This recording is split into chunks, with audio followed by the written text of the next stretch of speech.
Hello student, welcome back to my YouTube channel. आज के हम इस वीडियो में डस्ट ऑफ स्नो पोएम के कुछ महत्वपूर्ण क्वेश्चन आंसरों को समझेंगे और उन्हें याद भी करेंगे।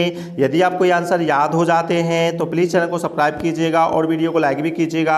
चलिए बगैर टाइम वेस्ट की वीडियो को स्टार्ट करते हैं। सबसे पहले हम क्वेश्चन समझ लेते हैं। तो क्वेश्चन में लिखा हुआ है बॉट। बॉट मीन्स हो गया क्या, इज मतलब है, और डस्ट मतलब होता है धूल, ऑफ मतलब की, स्नो मतलब होता है बर्फ। तो बर्फ की धूल क्या है या बर्फ की धूल किसे कहा जाता है, ये पहला क्वेश्चन है। अब सेकंड में लिखा है बॉट। बॉट का मतलब यहाँ पर क्या नहीं है, क्योंकि ये सब्जेक्ट पूछ रहा है तो इसलिए इस बॉट का मतलब हो गया कौन सा, कौन सी।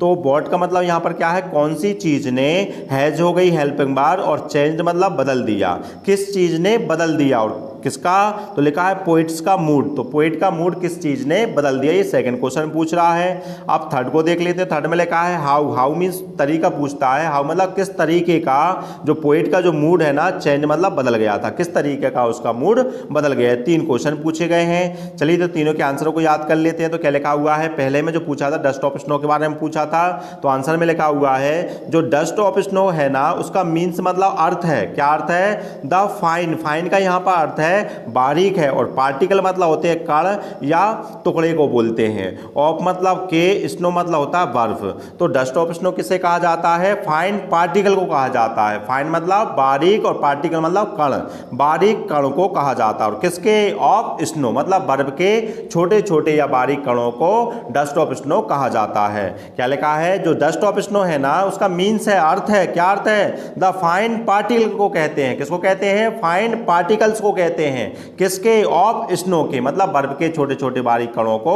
डस्ट ऑफ स्नो कहते हैं। ये पहले का हो गया।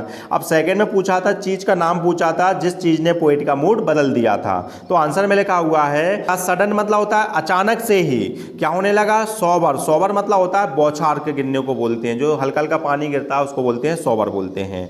तो अचानक से क्या गिरने लगा, पानी गिरने लगा। सोबर मतलब बारिश होने लगी। अब जो बारिश हो रही थी ना, वो लिखा हुआ है इन द फ्रॉम मतलब होता है के रूप में हो रही थी, पानी के रूप में नहीं हो रही थी बारिश, काय के रूप में हो रही थी। तो लिखा है द डस्ट ऑफ स्नो के रूप में बारिश हो रही थी। उस चीज ने क्या कर दिया, चेंज मतलब बदल दिया। और क्या बदल दिया, तो लिखा है पोइट्स के मूड को बदल दिया। सेकंड क्वेश्चन पूछ रहा था किस चीज ने कवि का मूड बदल दिया, तो किसने बदल दिया था, सोबर ने बदल दिया था। सोबर मतलब बारिश ने बदल दिया था या बौछार ने बदल दिया था। कौन सी बौछार ने, पानी वाली नहीं। तो लिखा इन द फ्रॉम मतलब के रूप में हो रही थी वो बारिश। किसके रूप में बारिश हो रही थी, डस्ट ऑफ स्नो के रूप में जो बारिश हो रही थी ना, उस बारिश ने क्या कर दिया, चेंज मतलब बदल दिया। और क्या बदल दिया, पोइट्स के मूड को बदल दिया। ये सेकंड का हो गया है। अब थर्ड में पूछा गया था किस तरीके का उसका मूड बदल गया है। तो लिखा है जो पोइट्स का जो मूड था ना, वो क्या हो जाता है, चेंज हो जाता है। और कहां से, फ्रॉम मतलब से, सैड मतलब दुखी से, काय में बदल जाता है, टू हैप्पी में बदल जाता है।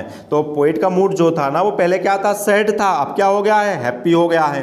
तो ये थर्ड का आंसर क्या है, जो पोइट का जो मूड बदला था ना, वो कहां से बदला था, फ्रॉम सैड टू हैप्पी में बदल गया था। ये तरीका बदल दिया, किस तरीके का उसका मूड बदल गया था।